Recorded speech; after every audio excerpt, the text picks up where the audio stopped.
Good afternoon, everyone. Thank you so much for joining us today for the Johns Hopkins School of Education Master in Science Education Policy virtual webinar.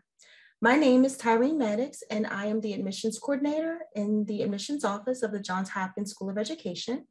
Also presenting today, I have my colleague from the Office of Admissions, Sion Jung. Hi, everyone. Thank you for joining us today. And we also have the Director of the Institute of Education Policy and Professor Dr. David Steiner joining us. Before we get started, I would like to cover just a few housekeeping topics. First, today's webinar is being recorded. We will be able to share a link with you after the event is complete. So please take a second to see if your mic is on mute right now. Please have your mic on mute and video off at all times during the presentation. And there will be a Q&A session at the end of the presentation. At that time, we'll ask that you type your questions in the chat box and we'll be able to read and answer your questions accordingly. So for today's agenda, we will kick off the presentation sharing an overview of the Johns Hopkins School of Education. Dr. Steiner will go over the details of the education policy program. Lastly, I'll wrap it up with admissions requirements and leave the floor open for questions at the very end. Again, please keep in mind to type your questions in the chat box at the end of the presentation. So just to start, some quick facts about Johns Hopkins University School of Education. We are one of 9 schools at Johns Hopkins University, and we began offering college courses for teachers in 1909 and became our very own school in 2007. We are proud to share that the Johns Hopkins School of Education is consistently ranked one of the top schools in education by the U.S. News and World Report. For school enrollment, we have approximately 2,637 students and offer more than 27 graduate programs, which includes doctoral, master's, and graduate certificate programs. We also have a strong network of over 22,000 SOE alums. Our faculty presenter today is Dr. Steiner. He is the Executive Director of the Johns Hopkins Institute for Education Policy and Professor of Education at Johns Hopkins University. In 2020, he finished serving as a member of the Maryland State Board of Education and the Maryland Commission for Innovation and Excellence in Education. He currently serves on the boards of Core Knowledge Foundation and Relay Graduate School of Education. Most recently, Dr. Steiner was appointed to the Practitioner Council at the Hoover Institute, Stanford University. He previously served on the board of Urban Teachers. Dr. Steiner also served as Commissioner of Education for New York State, as the Clara and Larry Silverstein Dean at the Hunter College School of Education, and as Director of Education at the National Endowment for the Arts. All right, Dr. Steiner, you are up. Thank you so much. And let's move on to the next slide. So let me start at 30,000 feet, if I may. Why should we think about a degree, a master's degree in education policy? And why did we go about designing one here at Johns Hopkins? The short story is that over the last 10 years, maybe 15, the role of education policy and those who direct it has changed radically in the United States. For many years, very few people knew who the State Commissioner of Education was. Maybe they knew who the superintendent of their local school system was, but essentially the role of education leaders was to make sure that the laws were followed, laws at the state level, laws at the district level, even laws at the national level. All that has changed.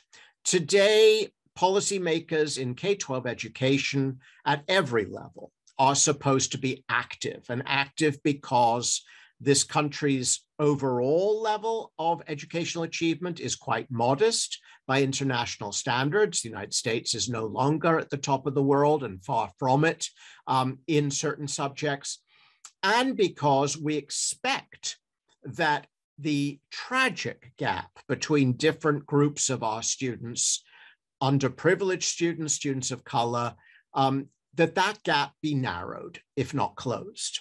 And again, we expect policymakers in education to close that gap and to do something about this enormous gulf between the haves and the have-nots. As a result, at every level, state education agencies, the mayor's office, where mayors have taken over local education policy, superintendent's offices, particularly in bigger districts, think tanks, nonprofits, all of these are part of what is now a $650 or so billion a year enterprise that we know as K-12 education. That enterprise needs trained professionals to make sure that the very complex activities of education policy take place effectively, efficiently, and with a real attunement to the best of educational research. So we designed this program a little bit differently than other master's programs at blue ribbon universities, because of course there are such programs. As you probably know, if you look around, whether it's University of Pennsylvania, Vanderbilt University, where I was once a faculty member, there are other very strong schools of education that have master's programs. So why us and why this one? Well, most basically because traditionally, when professors like me design programs like a master's program, they perhaps unsurprisingly design it around their research interests and those of their colleagues. So if you have somebody who's brilliant at the history of education, you put in a course on the history of education. If you have somebody who's particularly focused on educational technology, bang, in goes the course on educational technology. What we did was rather different. We started from the point of view of the consumer of the product, if I can use jargon from a different world. What do I mean by that? We said to ourselves, if I'm the hiring person at a state education agency, if I am the HR director at the New York City Department of Education that employs tens of thousands of people, if I am at a think tank and I'm looking for a really smart young person to join me, what are the skills I'm looking for, right? And then we design the program to provide you with those skills and the knowledge to back them up. So we really design this from the other end, from the back end forward, not from our own interests, but from the real world and what it needs. We also said to ourselves, and this was before COVID, that in order to maximize the options for busy professionals such as yourselves to be able to take this program, we wanted it to be online so that you could have a lot of flexibility. And I'll talk later about this, but 95% of our offerings are asynchronous, meaning you don't have to book a specific time slot in order to take the online course. We also know that you're busy and you want that master's efficiently. So we designed this not as 40 credits or 45 credits or 50, but 33. We designed it to be completed in a year if you can devote the time, 2 years if you need to spread it out. And finally, we said our faculty has to know what they're talking about, whether it's Johns Hopkins core faculty, such as myself, or whether we're bringing in experts from outside. This isn't taught by just anyone, and the experts who will teach you are not just anyone. For example, the federal policy course is taught by somebody who has been active in federal policy. The state and local course is taught by somebody who advised the National Governors Association on state policy. This is not, another junior professor who just happens to need to fulfill their teaching. So again, a very different approach. Again, as I suggested, we try to make it possible for you to do this in a year. We start in a summer. We then have 3 courses in the fall, the spring, and the second summer. And if you do all of that, you can finish in 12 months. If you are working obviously, particularly if you're working full-time, but even if you're working 20 to 30 hours a week, we recommend that you spread it over 2 years and that you elect to do 1 or 2 courses instead of 3. We rotate the courses every year, so you know that if you decide to miss 1 course in the first year, it will be there for you to take in the second. We had an initial thought to do an intensive Washington, D.C. week. I'll talk more about that in a moment. Because of COVID, we held it online. It was just as intensive. It worked so well that, frankly, when we thought of the sort of logistical nightmares for students to arrange accommodation, travel to DC, all of that, and to get our renowned national experts to come to DC and be there in person, it just struck us, why are we agonizing over this? If the online version worked so well and brought such great people together, let's keep doing it that way. So you do have to set aside a full week, take it away from, from whatever else you're doing. Make sure you don't have a holiday during that time in the summer, because it is very intensive. It's 2 seminars a day with discussion for 5 days, but it's done online. This is the actual schedule of the courses. As I say, they repeat each year. We may make some changes in the future, but we will make absolutely sure that no one is without the courses they need to take if they're taking it across 2 years. As you can see, you start with an introduction of statistics, unless you've done a statistics course with a B or better in the last few years. Again, we can get into details of that with admissions. Why do we ask for statistics, intro and intermediate statistics? Because very frankly, going back to one of my first points, that is a skill that is in incredibly high demand. If there are 2 finalists for a job at a school, at an agency, a state agency of education or a city agency of education, and one of them has stat skills and the other doesn't, the stat skills person will get the job, right? Those are in very high demand. We do not ask that you be equivalent to a doctoral student doing advanced statistics. You don't need that for this job, but you do need to have a really good working knowledge of statistics, and that's what we provide. We make sure that you understand the basic structure of American education. That's the introduction to ed policy. We make sure that you understand federal, state, and local policy.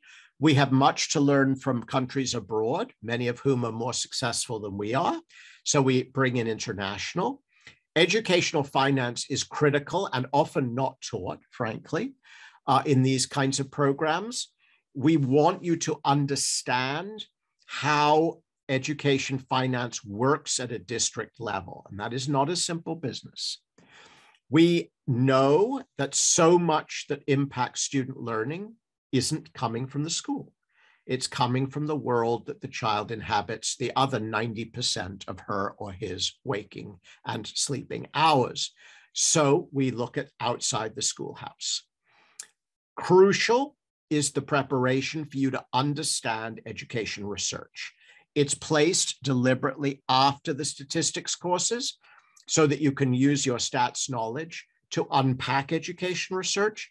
But the key there is being able to judge on behalf of other people who you'll be working with whether a given intervention or approach to education is actually well secured by the research, whether there are open questions, whether it's a good ratio of expense to impact.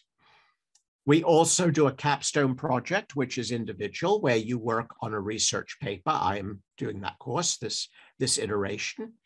And we give you an option, and it's entirely up to you. It is not required for graduation, to work with you to try to place you in a learning experience in one of the think tanks or agencies. And that is a 3-credit course, should you select it. So that is the full program. And again, you can take it on a part-time basis or essentially a full-time basis. So what do we want you to get out of this? Again, as I stressed earlier, we want you to have the real world skills that matter. I'm not going to read all of these bullets. You'll be grateful for that. But what these bullets are not something that I dreamt up. These are the actual tasks that I needed done when I was state commissioner in New York. And I couldn't find people to do them. I remember going into my board chair and saying, the good news is we just won $700 million from Race to the Top to do new things in education in New York. She said, well, what could possibly be the bad news? And I said, we have almost nobody capable of working to get this done. And in the end, we had to have a whole new program of hiring specialists who would be in New York City with private funding to be attractive enough, frankly, to find the talent. So these are real world needs of people who get hired. And we want to make sure you have them, these skills, by the time you graduate from our program.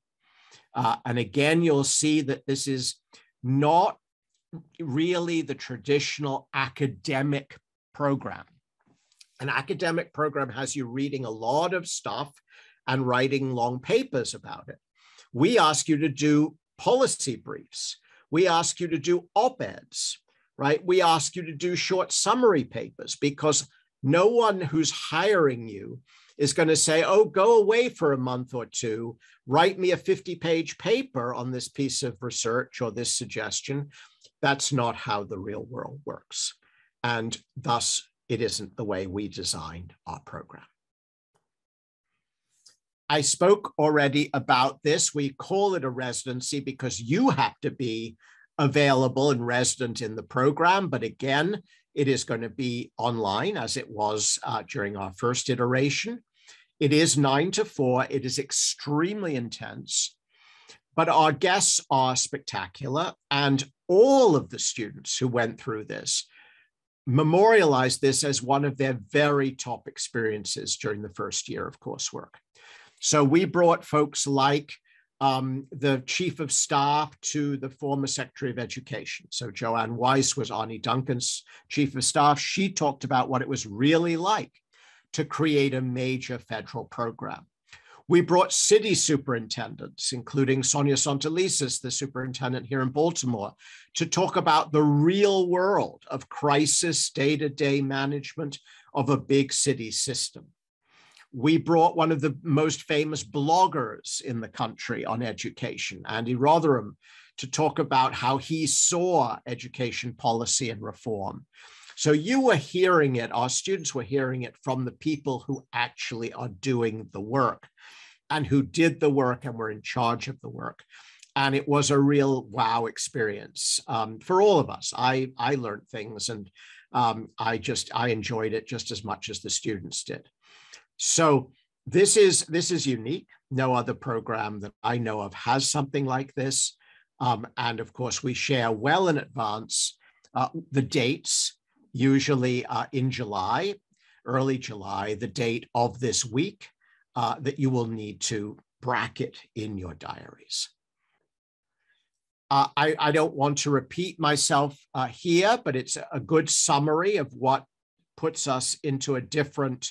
Sorry, I'm being corrected by my wonderful administrator, Dominique Dureau. She's reminding me it's early August, not July. I'm over-anticipating. So early August for the Washington week. What is setting this aside? It is really the faculty, frankly, who are picked to teach the skills and knowledge that you will need, not the other way around. You should be very interested in what this prepares you for. And it really is a whole panoply of possible careers. Careers in school districts, in state departments of education, in the USDOE, the Federal Department of Education, in the multitude of educational policy research institutes. People are under the impression sometimes that those are only in Washington, D.C. They're not. They're all over the country. From Washington State to right here at Johns Hopkins. to a huge variety of nonprofit organizations that are looking at different aspects of education policy and need the expertise that we're talking about. So I want to stress that this isn't sort of one route that we're preparing you for. It is the best way to think about this is that the size of the K-12 enterprise in the United States is almost exactly the same size as our entire defense program. That is the Pentagon's entire program. Both of them are in the mid 600 billion range. Both of them employ thousands upon thousands of people. Both of them need a wide variety of expertise. I'm pleased that we're in education, but that's a different story. Okay, I now hand it back to my wonderful colleagues in admissions. All right, thank you, Dr. Steiner, for the wonderful presentation. So now we're going to continue by going over the application requirements. First, you'll need a 3.0 or better cumulative undergraduate grade point average. Applicants must submit a completed application, which can be found on the school's website. The application fee is $80.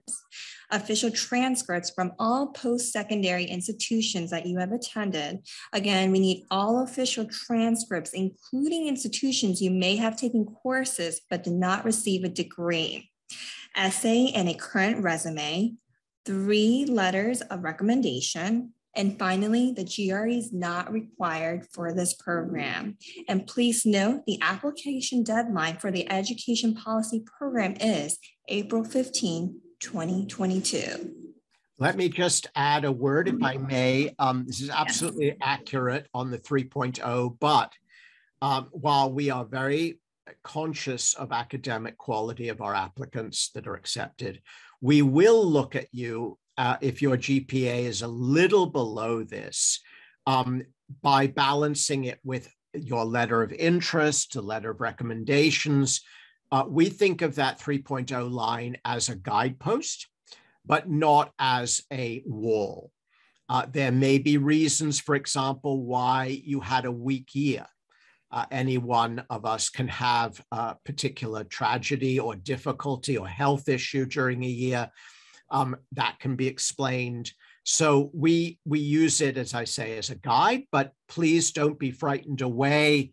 If you have a 2.88, you have a set of strong years, one weak one, maybe it was your freshman year, maybe there's a narrative behind it. We are open to understanding that and to looking past it. Thank you so much for sharing that, Dr. Steiner. Very helpful. And there are a few additional steps you need to take in order to complete the application process if you're an international student. You must submit a TOEFL or IELTS score, and if your degree was completed outside of the US, you will need to complete a course-by-course evaluation. Additional information can be found on our school's website. The current tuition for the Master of Science in Education Policy at SOE is $1,300 per credit. The total cost of the program with the statistics course is $46,800, and without the statistics course, it is $42,900. And if you're interested in applying for financial aid, we strongly recommend for you to apply for financial aid when you start your application. The School of Education offers a limited number of partial need-based institutional scholarships each year. SOE's endowed scholarship awards range on average from $500 to $1,500 per semester and are applied to tuition expenses beginning in the fall semester. To see if you qualify to apply for the endowed scholarship, please visit the grants and scholarship page on the school's website. Thank you for attending the Education Policy virtual webinar. At this time, we would like to open up the floor for questions. Yeah, please don't be shy. Please type your questions in the chat. We will see them and can answer them. Dr. Steiner, I just received a message as a student who joined us towards the end of the presentation, asking if the residency is required. The residency is required, but it's not in Washington, D.C. You will have missed the portion of my presentation where I said we did it online this last year, and we will continue to do it online. So what is required is that you have that week in early August, and we will give you the dates for it, reserved so that you can attend online from morning till mid-afternoon. And that is required. There is no exemption from that because that is a crucial foundational aspect of the whole program. But you do not have to travel. You can do that from wherever, from home, as long as you have an internet connection. Thank you, Dr. Steiner. I just received another message asking if the slideshow is available anywhere. So we will share the recorded video and then we'll show the slideshow within 1 week after today's event. Any other questions? Anyone? So, Dr. Steiner, as the admissions coordinator, I get this question quite often, and I'm sure it's a general response, but what would you consider the perfect candidate for this program, considering it's a brand new program? Is the prerequisite that a candidate must have worked in the school system for a specific amount of time? If you could just elaborate on that. Yeah, it's a great question. No, the answer is no. And it's no longer, of course, brand new since we have a cohort that has gone through it for the first year. I think there's no perfect candidate. We have a variety. I will say that in the first cohort, about somewhere between 2/3 and 3/4 of the students were or had been teachers, but not all of them by any means. Some of them were switching careers. Some of them were in different kinds of administrative positions. One of them was already in a major education reform organization and quite senior and just wanted the master's degree to polish her skills and to have that important credential.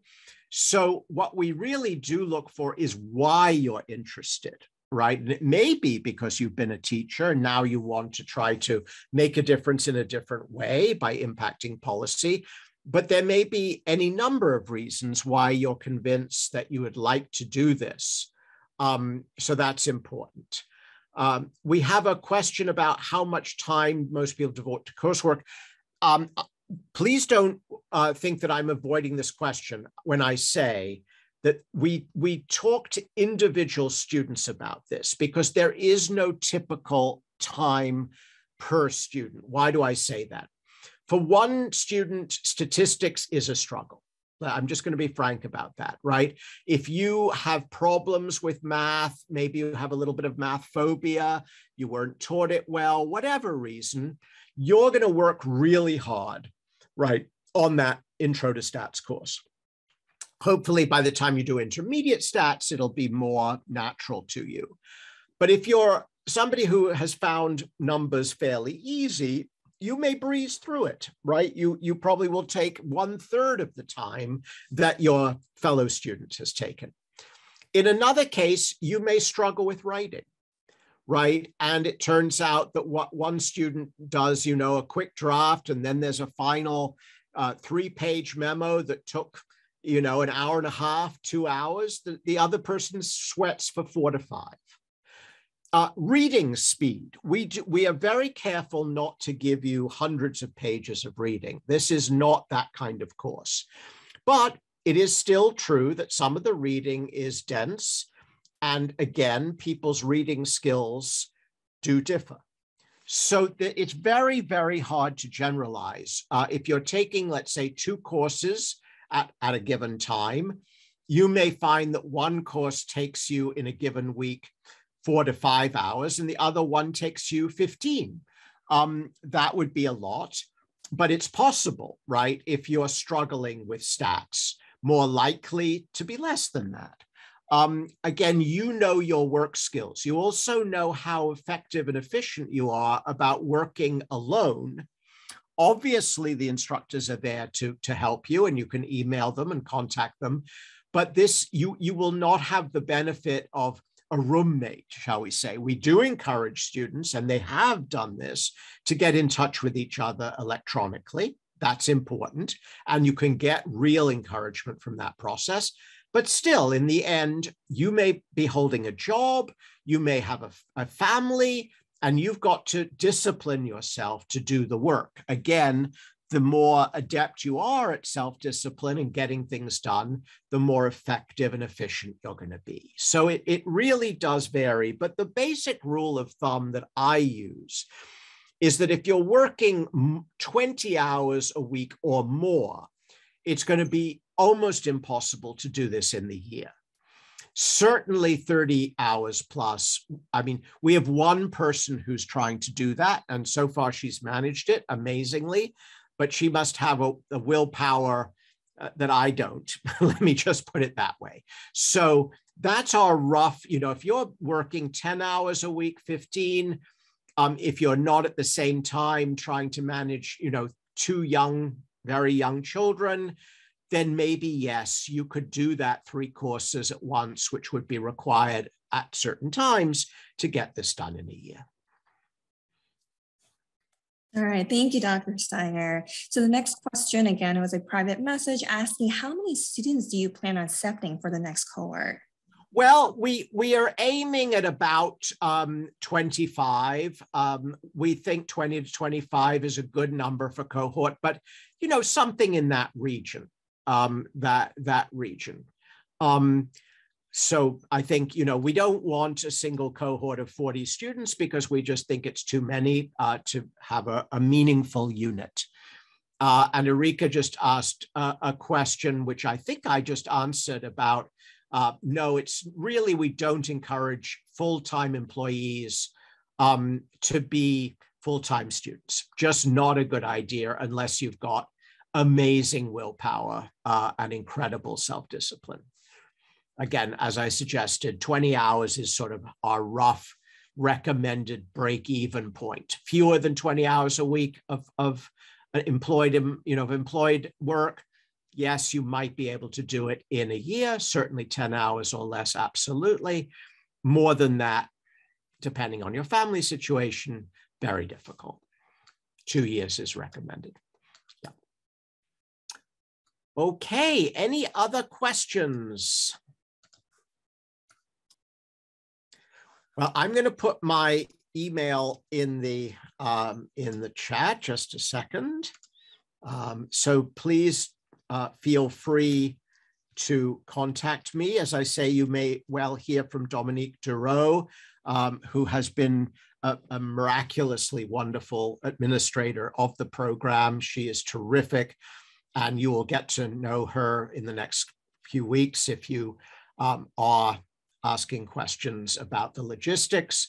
I think that the main message here is that this is built for the real world. That is the bottom line. That is how we designed this master's degree. And you see the admissions email here, you see Dominique's email here, and you have my email as well. All right, it looks like there are no more questions. Thank you for attending the Master of Science in Education Policy virtual webinar. We look forward to hearing from you. Thank you, everyone. Have a wonderful evening. Thank you, Dr. Steiner, again. Thank you, and thanks everyone for attending.